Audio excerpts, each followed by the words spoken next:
கதிரவனின் பொன்னிற கிரணங்கள் ஆற்றங்கரையில் வரிசையாக முளைத்திருக்கும் மரங்களை தகதகக்க வைத்துக் கொண்டிருந்தன.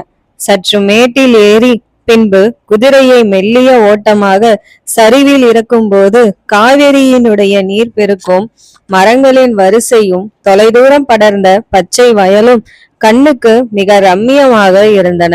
கதிரவனின் ஒளிப்பட்டு காவேரி உருக்கிய வெள்ளி போல் மின்னிக் கொண்டிருந்தாள். அந்த அலைகளில் இருந்து ஒரு முழ உயரத்திற்கு வெளிச்சம் தெரிந்து இமைக்க ஒட்டாமல் அந்த ஜலத்தையே பார்க்க வைத்தது. பகலில் ஓய்வெடுத்து கொண்ட உழவர் பெருமக்கள் அடுத்த கட்ட பணியை வயல்களில் துவங்கி இருந்தார்கள்.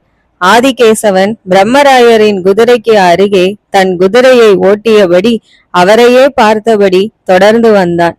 போரின் போதும் நீண்ட தூர பயணத்தின் போதும் அதிகாரி வேலையாள் என்ற பாகுபாடெல்லாம் இல்லை. அதிலும் குறிப்பாக மும்முடி சோழ பிரம்மராயரான கிருஷ்ணன் ராமன் அவ்விதம் பார்ப்பதில்லை. அவருக்கு ஒருவரை பிடித்து விட்டதென்றால் தோளில் கை போட்டு கொண்டு பரம சுகமாய் உரையாடுவார். பிடிக்கவில்லை என்றால் திரும்பி கூட பார்க்க மாட்டார். உண்மை, சுறுசுறுப்பான வேலை, தெளிவு போன்ற குணங்கள் உடையவரை அவர் மிகவும் நேசிப்பார்.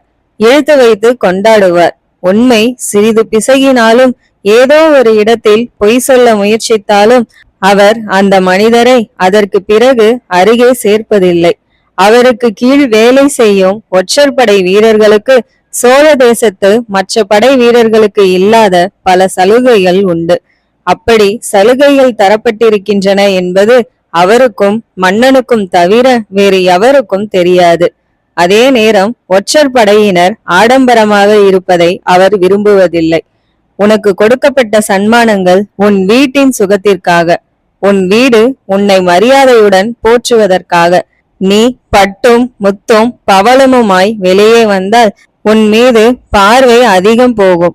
ஒற்றர் படையில் இருப்பவன் பிரபலமாய் இருப்பது கூடாது. கும்பலோடு கும்பலாய் மிக மிக சாதாரணமாய் இருப்பதுதான் ஒற்றர் படையில் உள்ளவனுக்கு அழகு. தன்னை அலங்கரித்துக் கொள்கிறவனுக்கு என் இடத்தில் வேலை இல்லை என்று இறுக்கமாக பேசுவார். ஒழுக்கம் பற்றி அதிகம் வலியுறுத்துவார். பெண் சுகம் என்பது மிக முக்கியம். அது ஒரு தனி போஷாக்கு. நான் மறுக்கவில்லை.